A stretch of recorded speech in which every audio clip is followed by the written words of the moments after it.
Hello, everybody. This is Chad Lubin, Cross Country Mortgage. I got several of our loan officers on. I have my good friend, Matir Patel, who's been, gosh, what about a 10-year friend? Matir, wouldn't you say we've known each other for 10 years? I'd say at least 10 years, right? Yeah, it was like right during the financial crisis when I was representing Wells Fargo. Anybody buying an REO from Wells Fargo had to go through me to at least get pre-approved. Matir and his father were buying up a bunch of property in Chicago, adding to their real estate portfolio, and him and I met, and we did a couple deals together, and just someone I've admired, I trust, become good friends with, and seen him grow, seen his family grow, just lifelong, almost 12-year clients of mine as well. I do their mortgages. So I'm just honored to have you on today, buddy. And really what we've been talking about to our clients, I've called it turn one into two. Take the equity from your home. And we all know inflation is rampant within our economy. I think last Friday's Consumer Price Index report came out very scary. Inflation is not contained. Prices continue to go up. Our cost of everything is going up. So how can we combat that with what we've already built? The stock market's getting beat up. It's hard to get into real estate, but once you do, it can do some great things for you. So I want to read this excerpt first, and then I'm going to just turn it over to Matir to talk about it a little bit, talk about what he's built, let you guys ask any questions and kind of go from there. So this is a write-up from riskhedge.com. It's a stock picker group that I like. And, Airbnb is an IPO, a stock that they have had their eye on, and they just released that they thought it was a good buy.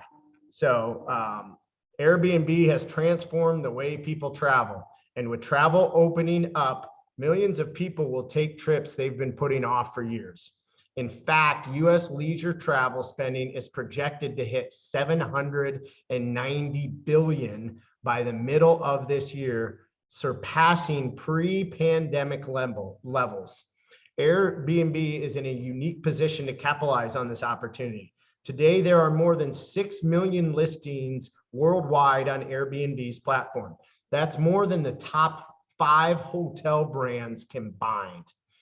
And Airbnb has barely scratched the surface of its potential. The global supply for short-term rental properties is estimated between 12 million and 16 million.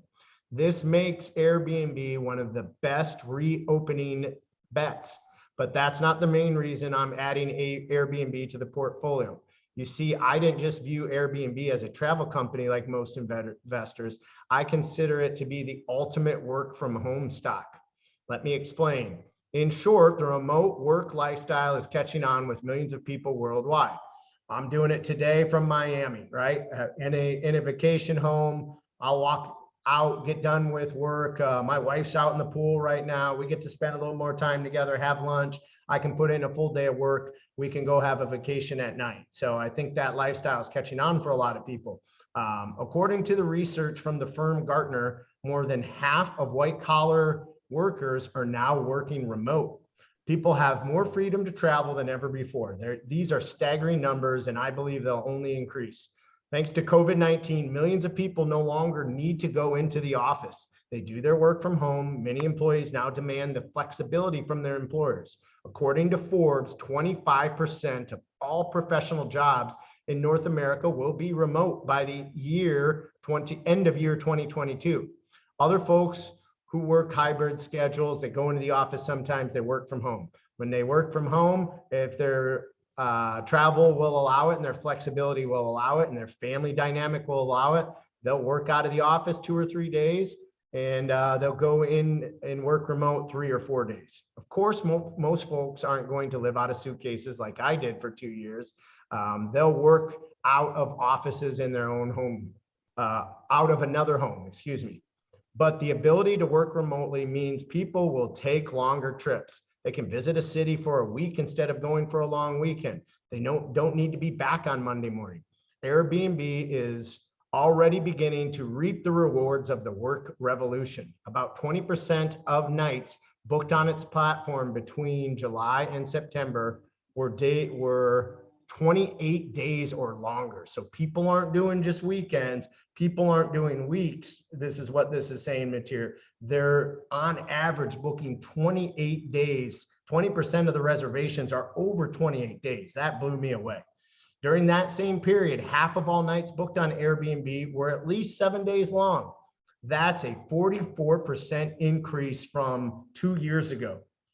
So I'll say that again. During the same period, right, half of all nights booked on Airbnb were at least 7 days long. So these aren't just weekend getaways, right? People are going, they're working from there, they're mixing business and pleasure all at one time, like I am here this week. Staying in a hotel for a longer period of time would burn a hole in most people's wallets. But Airbnb has offered discounted rates for week-long stays and even cheaper prices for month-long visits. Airbnb CEO Brian Chesney views this shift in spending habits as an incredible opportunity. He said, "We're on the verge of a revolution in travel. The world is getting digitalized. The world is getting smaller. It's getting more global. And I think this has probably been the biggest change in daily lifestyle." This spells a massive opportunity for Airbnb. They're looking at, according to the company, the total addressable market for long-term stays alone are 210 billion.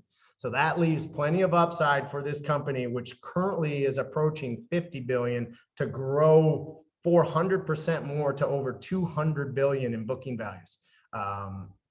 I'll kind of skip through the rest. It says, finally, hotels simply can't compete with Airbnb's asset light model. Airbnb doesn't need to spend millions of dollars on construction, new homes, or properties. It simply demands on its network of hosts for that. So you can get private investors like Matir to come to their platform, attract them to their platform, and they make their money that way. Airbnb's innovation is a remarkably resilient business model and has kept the company firing on all cylinders despite the challenging market conditions. Last quarter, Airbnb sales jumped 78% from the same period, which was a record last year of 1.5 billion in revenue. So that's a 38% surge from fourth quarter 2019 before the pandemic hit. Airbnb isn't just growing fast, it's earning money. It booked a record net income of 55 million and adjusted earnings before taxes with depreciation and amortization of $33 million. So that is the strength. That is where Airbnb is going. We can simply tap into people's equity. We can find them financing to buy a vacation home for themselves, get some cash flow from the rental income, and take advantage of the real estate appreciation. So Matir, just tell me a little bit about how you built it, what you built, and if you agree or disagree with this stock picker's assessment. So, I mean, the trends are obvious, right? I definitely agree with them. More people are going towards Airbnb. As we discussed, it's a cheaper option. And on top of that, you have to stay a week or even longer. Do you want to stay in this kind of prison size hotel room? Or do you want, like, when we set up an Airbnb, we set up a work center with like a coffee station. So you can, like you said, have that live work dynamic. And, you know, my basis, I come from multifamily investments. And I dabbled into Airbnb in Chicago. And before COVID. And when COVID hit, we were having, a lot of problems landlords had with tenants. We were kind of locked down. So as it happened, I started looking at vacation properties for myself to kind of get out of the city. And from there, we bought our first property, and, it ended up being a multi-family cabin complex in Michigan. And from that point, we bought about 40 Airbnbs during COVID. And we're running them now. So you have about 40 total Airbnbs properties. Airbnb rental units, yeah. Yeah, cool. So they could be like in Chicago, the vast majority of them are one unit in a multifamily building. We can talk about that when you want to discuss like regulations and whatnot. Yeah. So what made you make the shift of, hey, I have all these properties in Chicago, they're long-term leases. I'm going to go to a shorter term leasing model. What made you make that change? And what was kind of some of the difference in rate of return for you? So, okay, I mean, it was honestly that the multifamily rental market, with everything going on, CDC, government oversight, it didn't seem like a space, that investors or, during that moment when COVID came, that people wanted to be in. But everyone I seemed to know was living somewhere they weren't before during COVID, right? Whether it's Gatlinburg, Tennessee, or every third person in Florida, right? Right. So, we started looking at that, and before COVID, I'll use these numbers based it on $100,000 home. We would look for something that had a 7 or 8% cap rate, capitalization rate, meaning if it's $100,000 property, net of all expenses, we'd like to make $8,000. Right. And obviously that cap, it fluctuates with interest rates coming, all that changes. And in our market right now, you wouldn't be able to achieve that. When we're buying these Airbnb properties, we're looking at 15 to 20 cap rate. So it's over double. Oh, it's over double. And Yeah. we've even found you can, there's little tweaks to what produces a higher return. And like for instance, in Chicago, 3 or more bedrooms will produce, 30 to 50% gross rent increase versus after expenses versus like a 1 or 2, where we're seeing like 15%. And if you get to a larger unit where people can host groups, use it for an event, then the price it's much more impressive. So do you see more regulation on your properties outside of Chicago? Do you see less than you have to deal with like having a long-term lease on a property in Chicago? So, as far as the short-term respect, there obviously Chicago is going to be one of the most regulated cities you're going to go to anywhere. And with Airbnb, that's no exception. They have pretty stringent rules, which also, creates a barrier of entry, right? Just like New York, it's almost impossible to have one, but if you do, you have something. Yeah. That being said, we're also in the Scottsdale, Arizona market, and that is what I'd call mature. They were doing Airbnb before Airbnb existed, right? People are renting houses, going on golf trips and things like that. That's been going on. So they've actually commoditized it, licensed it. They have a division of the government that answers to Airbnbs. Because the biggest thing with these things is no one wants one next door to them. It's just how it is. Yeah. Why you're going to see like, what's that? Why is that? Is that more like the party atmosphere? It is. And, you have a lot of people doing this, and Airbnb is just the marketplace, right? They're not the property manager. So there's a lot of bad managers, but one thing Airbnb is very good about is if you have, we'll call it 2 or 3 incidents, you're done with them. So they're trying to weed them out themselves too. So they have some self-policing. There's certain guidelines that you have to abide by on their platform. Do you care to share what some of those are, and like, hey, this is easy to navigate, but this has been challenging? So I'll say they just made a very customer-centric change to their system.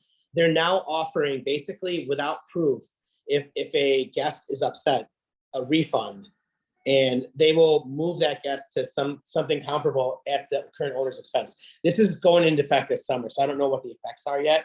But right now, they, in a dispute situation, both parties would have a chance to dispute it. So I think what it's going to be is the property manager will have to be more careful, as to who they rent to. Who they rent to and what their rating is. Now, I notice when I rent on Airbnb, there's like a survey and a rating that I can give the property at the end, but they can also grade me back. So it seems like there's also some policing to protect you, the investor, on who's coming into the property.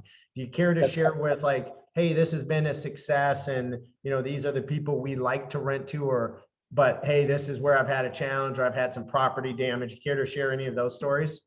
So obviously the best guests are like family reunions, big family groups. Those are the best.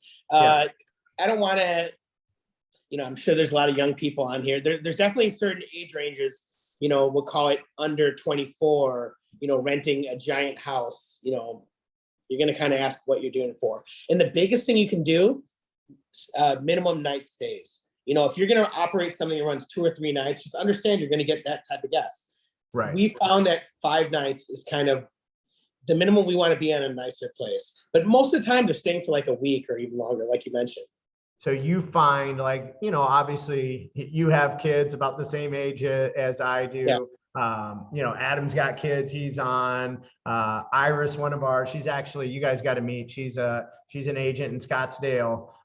She has young kids. So it's like, you're going to have some sort of guess that could cause a minor property damage. If I'm being honest, my girls might cause, especially my 2-year-old. We call her the raccoon, like she's into everything. But you're saying that's way better. And if you book over 5 nights, you're more likely to get the family dynamic than the young party crowd. And the thing is, that's correct. And, there's all kinds of out of the box solutions for this stuff. Like we have, there's an add-on per, I think it's something like $7 a day. Whereas these people, regardless of issue, will cover the first 3,000 in damages to gap you from it. Because penalize going after the guests, now that ultimately that's not going to work for your business, right? Right. So there's ways you can mitigate this risk to make it a non-factor. And I'll say we have a few Airbnbs in Old Town Scottsdale. We understand who's going to Old Town Scottsdale, bachelorette parties. You just got to expect a certain amount of, what's going to happen there. Riff raff, we'll call it. Young people having fun. Well, hey, buddy, I didn't know you at 25, but I know if being 44 now, I wouldn't have rented to my 25 self. Something would have happened. Actually, that's just as bad as you too. Yeah. And we've had one where they had we'll call it 5,000 in damages, and they're like, "You're right," and that was it. Yeah. They paid it. What has been your favorite part of having this from a, just an enjoyment level for you compared to managing a bunch of rental properties in Chicago? I'm clear you still have some of these longer term rentals in Chicago that are properties of yours, right? So I have about 150 apartments in the city and surrounding, north side, basically. Now, did that shrink at all to It's been acquire the shrinking. Airbnb properties?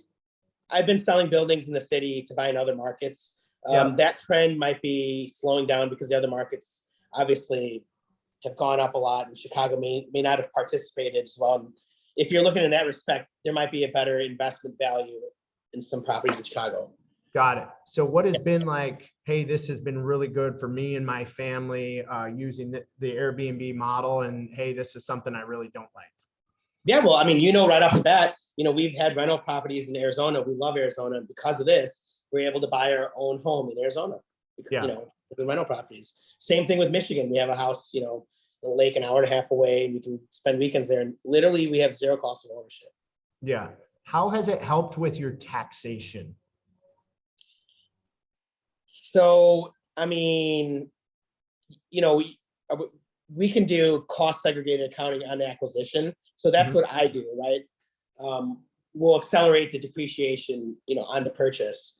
Yeah. Beyond that, as far as it's the Airbnb is very income heavy. So I wouldn't necessarily, you're getting into this for the revenue stream, right? But beyond that, there is, it's a different conversation. But cost segregated accounting is a tool you can use on any acquisition, right? You can accelerate the depreciation right away. You hire a cost segregation report, and we do that on our properties at acquisition. The reason I ask is, I'm thinking about acquiring a few properties myself through this. I'll be honest, I had several rental properties in the past. I didn't enjoy being a landlord. I didn't like the landlord lifestyle, so to speak. I found it was a distraction to my business. But after writing a massive check to the IRS this year, I'm all, as I'm sure many are, is like, where can I have some write-offs? Where can I, find an asset that's going to perform for me and my family can enjoy, but also will give me some tax relief. So just talk about any benefits you've had there. And sure. And then remember, I have this Arizona property. I have, the Michigan, we'll call it that, or wherever. And, your family travels there. Maybe you're doing some business there. Maybe a lot of these things that, however you're traveling there, whatever vehicles, maybe these are all expenses tied to this business, so it becomes a lot more vague in that respect. And sure, you can start deducting things like that. Awesome. What has been some of your favorite markets to work in? Like, where are a couple properties that you have like, hey, we really like this market, we've enjoyed it as a family, or the numbers have been really good? So, obviously being from Chicago, we look, what is an hour? We like to find something, 2 hours is our limit, but usually 90 minutes from where, we'll call it affluent or major city density is, right? So we look north, there's Wisconsin. You and I looked in Wisconsin. I felt the pricing was kind of high. Little inflated, yeah, me as well. Yeah, so then we just looked along that coast towards Michigan. We bought some beach properties in Michigan City. That was pure investment. We're just partners on it. But honestly, we've been in that Southwest Michigan, kind of past St. Joe's, hour and a half away. It's easy for us to get to. Biggest thing is they license your Airbnb, so you're set, and it's all legal. And then we can get to everything Southwest Michigan has to offer, because I'm sure you've heard the Airbnb game is done in New Buffalo, right? So if you have a license, you have a defendable license, but they're not issuing anymore. That's done. Really? So it's that is the growing trend. That's going to happen in most of these cities. You're seeing a lot of cities go to capping how many properties can be owned. It's short-term rentals. In Southeast Michigan, what are some of those cities? So first of all, most of the Indiana ones along the water have that.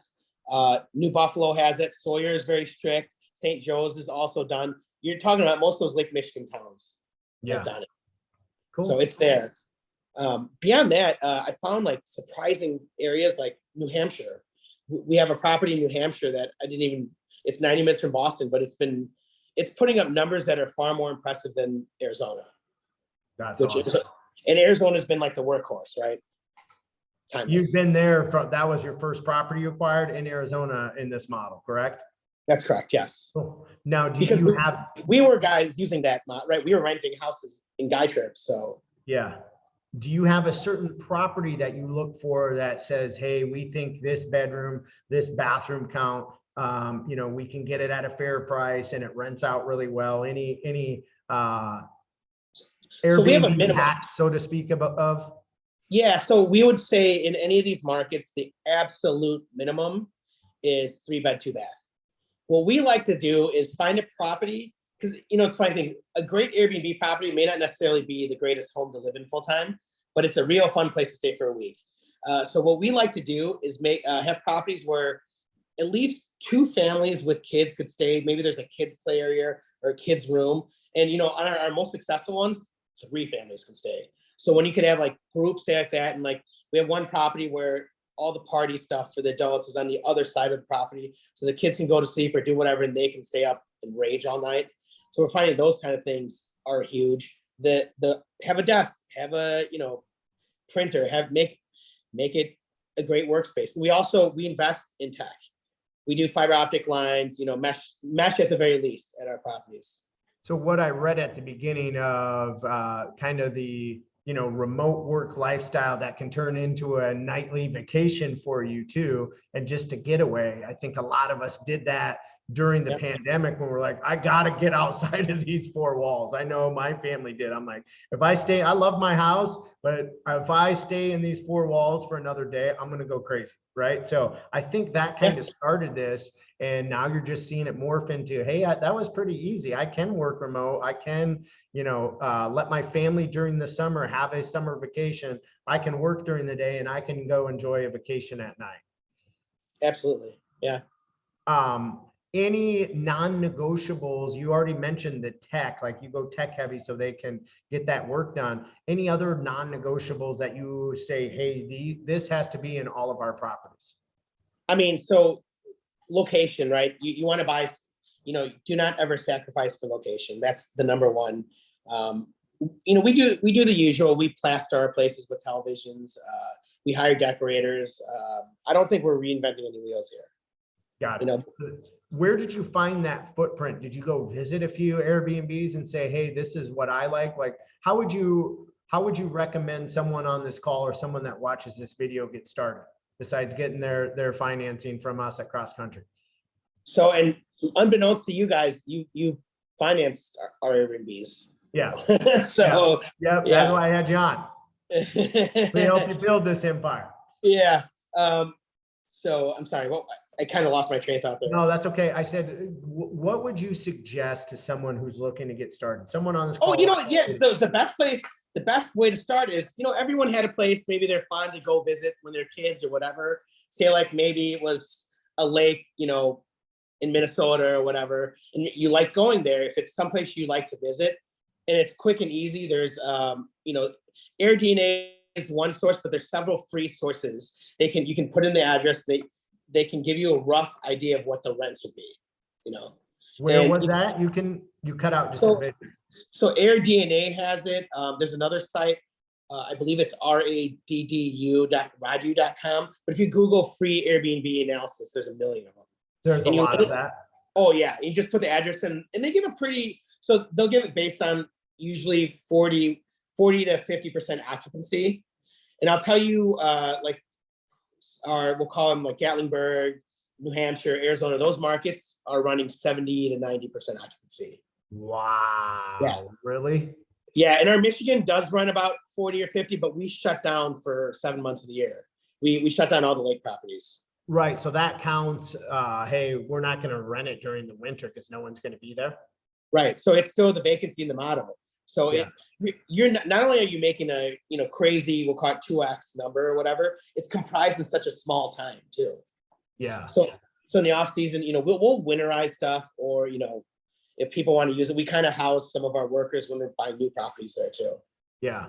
What's kind of the blueprint that you go in, and do you have like a written template, or do you give your contractors, hey, this has to be this X, Y, and Z, or do you find that most of them are kind of move-in ready and ready to be leased out? Nothing is move-in ready and ready to be leased out, and we rely on designers. Yeah. You know, it's, you know, I've used the fancy ones, you know, and it's the ones that go on Wayfair and Amazon and hustle it together. And this is like a new business forming. We paid a company out of Texas to furnish the New Hampshire home for about $35,000. They sent people there, they kind of decorated and furnished the entire home, and in and out, and people loved it. So you actually build that into your costs of like, hey, We do. the designer's part of this project, right? Yep. We're going to need to get a renovation loan, or we're going to need to get a construction loan, or hey, Well, a lot of these people finance that. You'll be surprised, like the vendors, they all have 0% financing, you know, which I'm sure that's going to be 2.9. So there's ways around it. You don't need to come up with that right away. Yeah, after Wednesday, after the Fed gets their hands on Sure. rates, yeah, it's not going to be 0% anymore. No, it's not. And there's become a new market, and you're going to see it, especially by you, like when we talk about Outer Banks and, you know, St. Augustine. I see a ton of stuff in Florida. Turnkey Airbnbs being sold, furnished, ready to go with the license. So you take it over, have a management company, block off the time you want to use it. So do you use a property manager, or do you do that yourself? So we currently, we kind of invested in the startup, some young guys from Michigan. They're currently managing all of our properties virtually. So with the exception of Gatlinburg, which I believe is kind of a closed market, that you can't really operate in some of these mountain towns without being there. And that's one of them. So, you know, you and I are both big sports fans and have had Cubs season tickets together and Bulls season tickets, right? So it's all the way you talk about this, it's almost like a PSL, a personal seating license. You get your license. There's only so many of them created, and then that becomes an asset even in and of itself. Would you agree? So yes, I mean, if history is any indication of the cities that have put these bans in place, so as long as you hold it corporate and you hold it the right way, they transfer with the asset. So there's a value in that license in itself too. So that's why you think there's eventually going to be this market, and you're starting to already see it, of turnkey Airbnb properties. Yep. Smart. Would you recommend someone like myself who's looking to get their first Airbnb? Would you recommend going through that process, or would you kind of recommend getting in the weeds, getting your hands dirty, and figuring it out yourself? So I'll be honest, if someone shows me something that it's kind of what I'm looking for in the place I want, who wants the grief? You know, let them earn it, because, you know, the supply chain, that is the crazy thing. We have properties, we're still waiting for pieces of furniture. Like who sends a left part of a sofa, then the next part is coming 2 months later? It's like that kind of stuff. You can't say anything anymore. You just can't. It's like, yeah, I guess. Yeah, you just have to accept it. Like we got brand new furniture outdoors. You know, I wasn't too happy with the amount of money we spent from Restoration Hardware, but it made my wife happy. And then Yeah. everything shows up wrong sizes. So now it's another 90 to 120 days in delay. So I'm like, cool, I have this left side of my patio furniture, but I don't get to sit in it. Yeah, and they just send it to you with a straight face because that's how it is. Doesn't matter Yeah. what you spend. Yeah, exactly. The sofa that I was talking about was like a $6,000 sofa. I'm like, why is this happening? And if this is going too far and probing too deep, feel free to stop me. But how much of a cut does a property manager take? Sure. Would you recommend someone that's just going to do a couple of these get a property manager, or would you self-manage? So listen, if you don't live where the place is, I would start out with a property manager. And most of these have 90-day contracts or whatever. And you could, once you feel it's like stabilized now that you want to take it on, you can. I'll tell you right off the bat, the cheapest I've seen property management is a company called Evolve. They're 10% flat rate. We pay 30% in Gatlinburg, Tennessee, because it's a closed market. I've seen that in other places, but like traditionally, it's anywhere from 15 to 20% depending on level of service. Got it. Yeah. Do you ever see regulation coming down like in New York where there's rent fixing and you can't go above this level? Do you not think that will impact the kind of luxury vacation market? So I think that's a real fear for traditional landlords. People should be very concerned in who they vote in. I don't think they're going after the short-term rental market for that. No. Because that's another can of worms. Then it's, what is the hotel, are you regulating hotel prices? And like, maybe they don't want to open that. What do you see in your future? Like, how big do you want to make this? Are you kind of capped of about 40 properties, or would you like to grow your portfolio?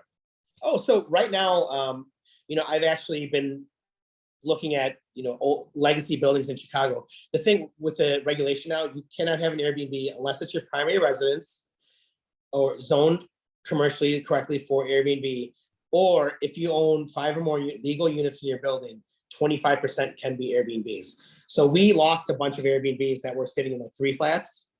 So now I'm looking at, 6-unit buildings. What do we have? Oh, one near Wrigley. That's going to be in it. So we're working on one right in Wrigley Field. We're working on, a parking lot to do Spot Hero for that. But so we are in an event space in Pilsen. So I've been concentrating kind of on Chicago right now. You have been? Yeah, which I've neglected for the last 2 years. How has that market been, and how much interest is out there in doing some vacation in Chicago? What are you seeing? So I would say you're gonna 8 months out of the year, you're gonna kill it, right? 2 months, you'll be okay.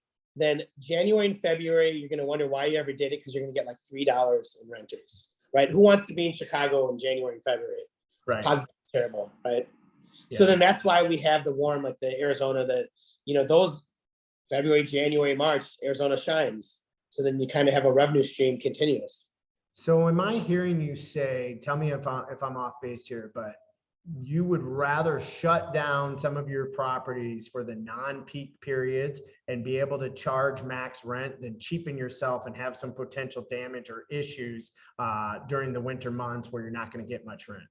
So like anything through this, it was trial and error. In our first year, we ran through winter, and I didn't realize, the term "don't rent to hunters" or mudders, or like, so the kind of wear and tear you get from the summer lake crowd going to the vineyard or whatever is not the same as the winter hunters, snowmobilers. So these cute places aren't really designed for that kind of wear and tear. And then not only that, when it snows, shoveling could some of these mountain towns could destroy your profit margins, because they got to bring plows through, and it's crazy. Snow removal just eats into your profits, right?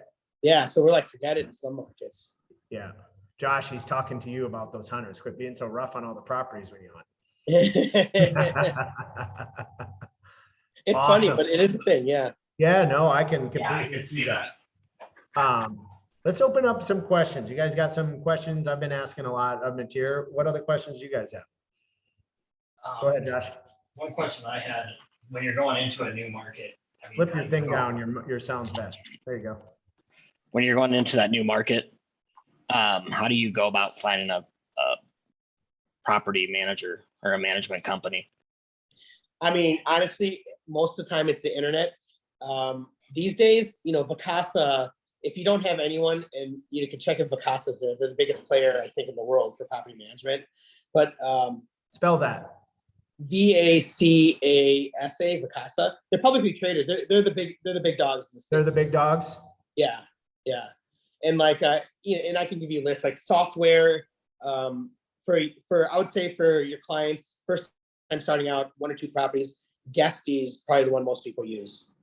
Guesty, Guesty. Okay. So but yeah, it's pretty simple. If you Google a market, like we're looking in Tybee Island, Georgia, we're immediately able to find the top 3 short-term rental managers. It was very easy. You talk to them, they kind of give you their proposal. Okay. What value besides cleaning the property, checking to make sure it's good, running over to the property if a guest needs something, what other like benefits does a property manager give you, Matir? I'll be honest with you, it's guest customer service. That's it. And it's getting to the point where we can be virtual. And then we have it in some markets where we have someone, maybe they handle our cleaning and some logistics and pay them for that. And then the overnight customer service is run by 2 different companies. One's in the Philippines, and there's a company out of Tennessee called Real Voice that's in Memphis that uses US-based customer service. So you can have them handle all your calls from the guests, and they can immediately dispatch it. So this could be seamless if you wanted to. I would say if you went past 2 or 3, you might not want to deal with it in different markets, but it's totally doable. Do you, so like, hey, let's just say I bought this property that I'm in Miami, right? And I liked it here and I'm going to make an offer on this place and I close in a month. What's the step after you close? Is it find the property manager and then tell them when you want it listed? Walk through maybe the first 5 steps. So, okay, you buy the place, right? Simultaneously you're setting everything up, kind of doing the furniture inventory. During that same time, I mean, I hope you've already figured out the Airbnb regulations. You can do this. That's probably before you buy it, right? Yeah. Make sure you talk to your realtor. Do your research. Yes, talk to your realtor. Make sure you can put you in touch with someone if they don't know that you can do this. So then you obviously acquire it, furnish it, right? While you're furnishing it, you interview property managers. A home like that, I would tell you to never, ever virtually manage it.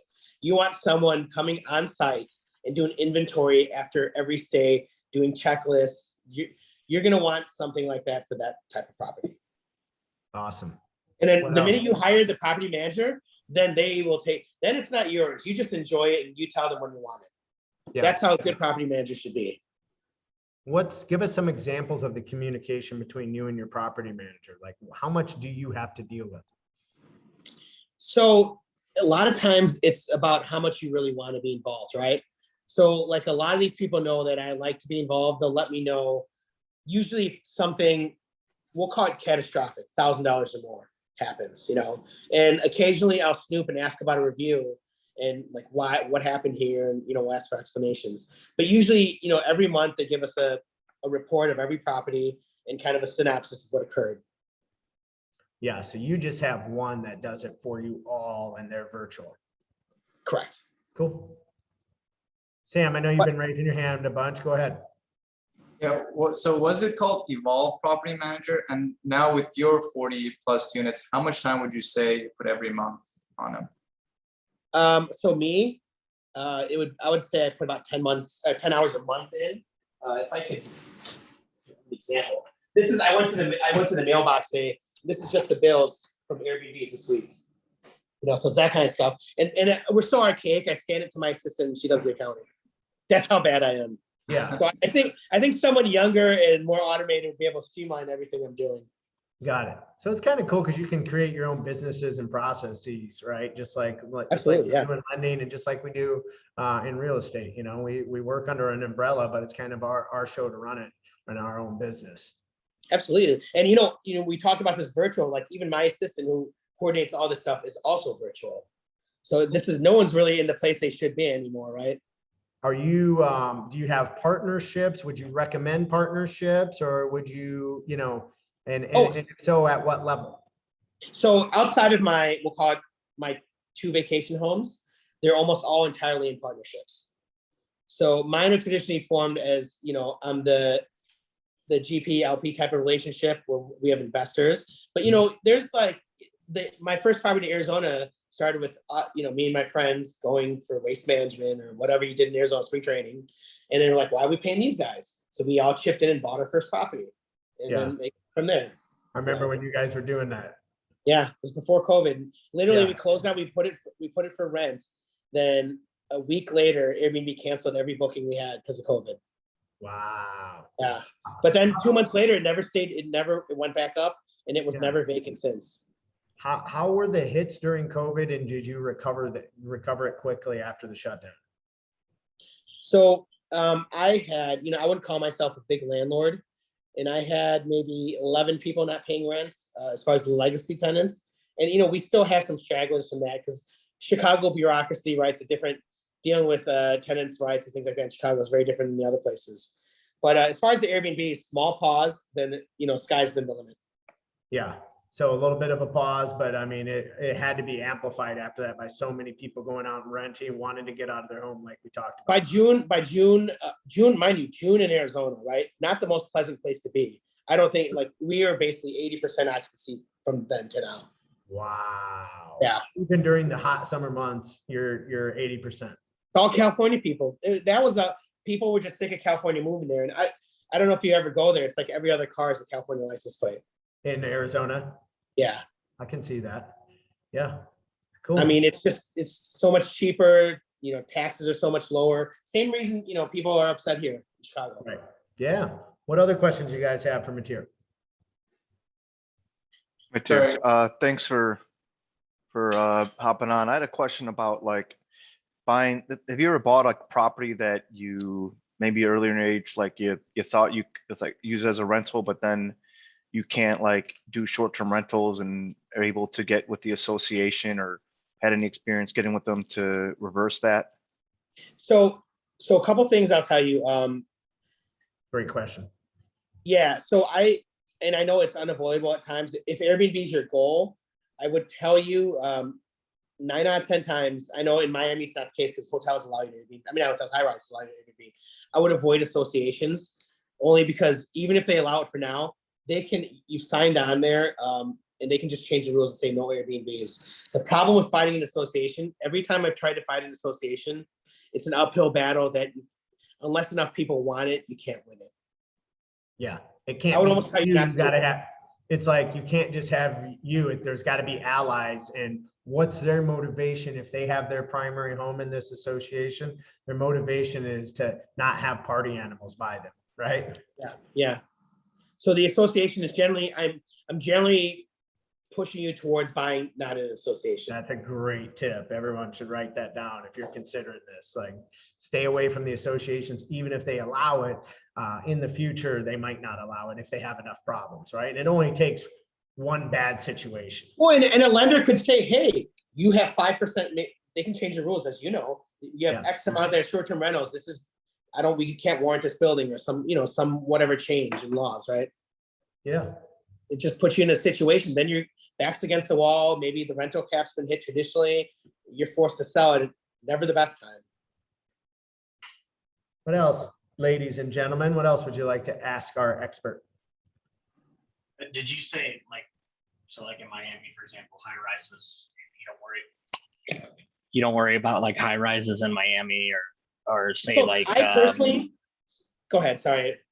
Sorry. No, I was just gonna say, yeah, in different markets where there's condos right on the beach. I mean, anywhere really. So I personally, and I've had friends who bought condos in Florida for short-term rental Airbnb, and I didn't go in on them because I personally don't want to be in that association situation. That being said, Florida's past the point of no return with that, right? It's just so prevalent there. It's just kind of how it is. I don't see them really changing that. But you know what? It's too much a part of the economy here. It is.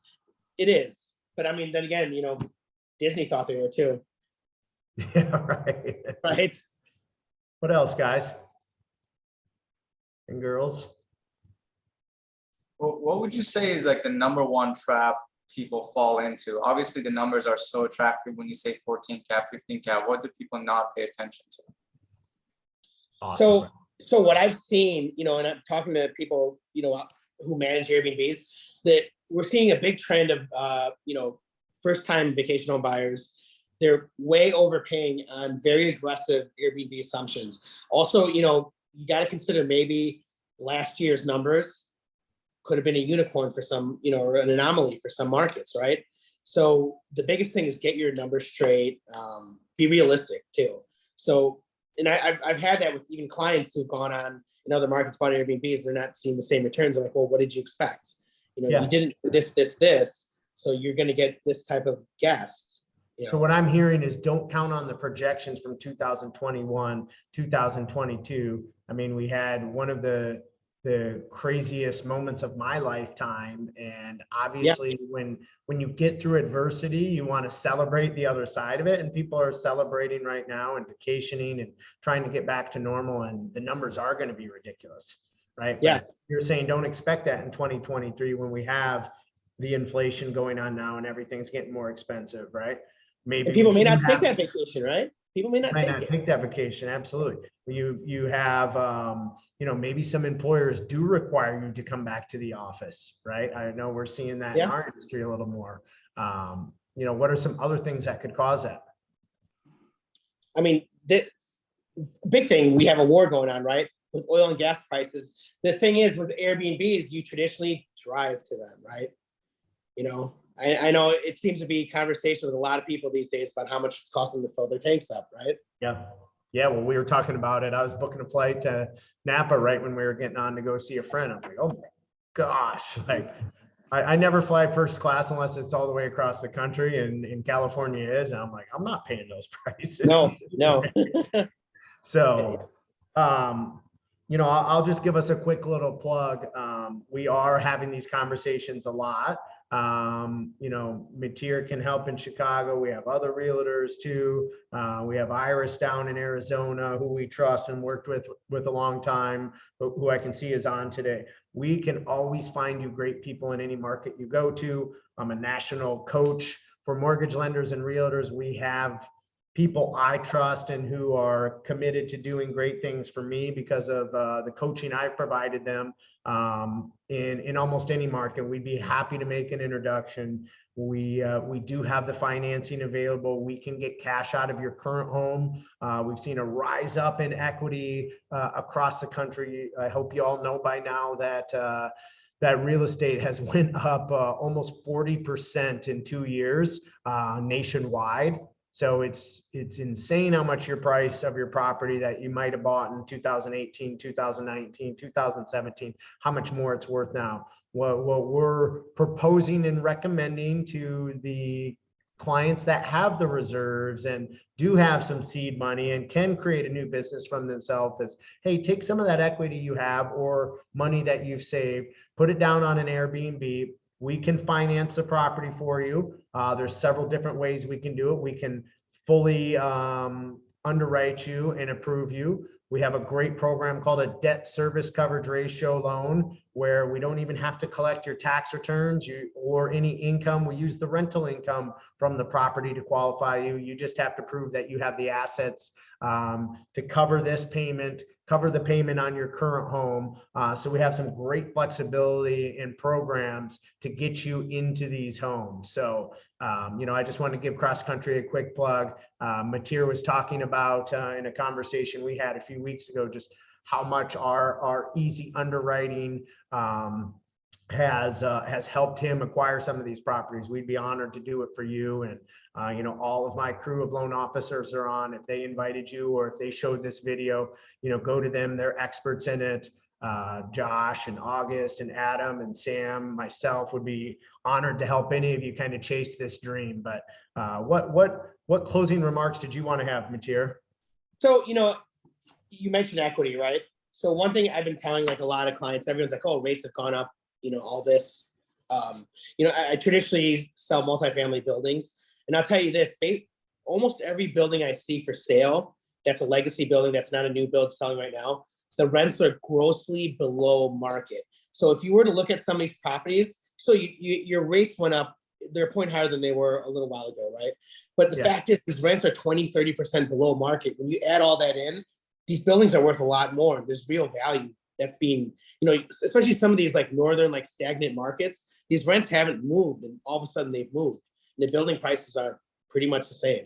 Did you all hear that? That was gold. That was worth anyone that tuned on and watched this today. Yeah, prices have went up. Yes, rates are going up, but there's so many properties out there where the landlord doesn't understand the numbers like Mateer does. The investors don't understand how much rents are going up. I hope you started to see it in the news. It's one of the few things that they've been accurate on, in my opinion, that rental increases are coming. In some markets, we're seeing 25-30% jumps in rent. So you think that there's plenty of value out there to get into these properties. They're under renting their place. You can get it from them now before they realize they could get this much more in rent and make yourself that money instead of keeping it with them. Yeah. I mean, I'll give you an example. We bought a building from a legacy landlord last year. He owns over 1,000 units in Lakeview. The rental unit was renting for $1,250. We leased them up again for $1,850. Nothing changed. Nothing. But their rent was below market for far too long because this guy owns so many buildings. He didn't, Took his eye off the ball, didn't realize it, right? Yeah, and you can see that if you look, you can see that all over the place.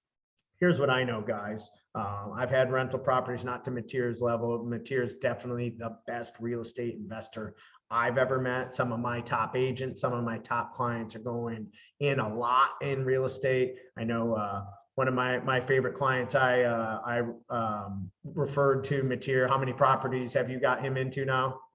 Yeah, I mean, he's buying big commercial buildings now, right? Yeah. Yes. Yeah. And you've just changed his life. And I know he's a super smart guy and was resistant to real estate in his portfolio before, and now is all in. And it's just been dramatic. But here's what I know. If you don't own the property, you're paying somebody else to live. Don't pay me. Seriously. Yeah. Don't pay Mateer, pay yourself. Yeah. Pay your own mortgage, not your landlord's mortgage. Those rents will be going up. And if you already own a property, I think this is an awesome time and you're at the tail end of it. As Mateer told you, there's cities that are capping how many Airbnb licenses, right? Yeah. Be clear, like he said, that's an asset. That license is an asset.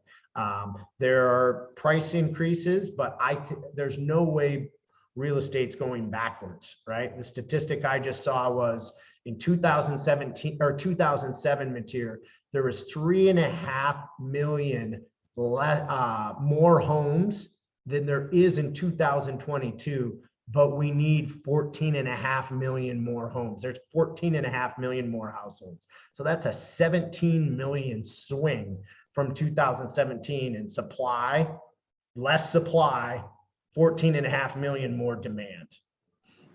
Yeah, and the replacement cost is so high, you can't even build the supply without real subsidies. Right. Yeah. Anything you want to end on? Well, I think that's it. Okay, buddy. Well, I am just super honored you were on today, guys. I hope this helps you out. Whoever showed you this video, whoever invited you here today, any of you that see it on social media, give the person a call who invited you here today. We can help finance these dreams. We can help you combat inflation, create an investment for yourself, create a vacation home for your family, create some cash flow, create some rental appreciation or some real estate appreciation above and beyond the primary home that you live in that we hopefully helped you with. So thanks for tuning in. Give it up for Mateer. Thank you, Excellent Mateer. work, Thanks. buddy. Appreciate Thanks, you. guys. Thank you Love to for be being here. in my Thank you. life. Thank you for Thanks, always Mateer. adding value to everyone you touch. Great. Thanks, buddy. Yep.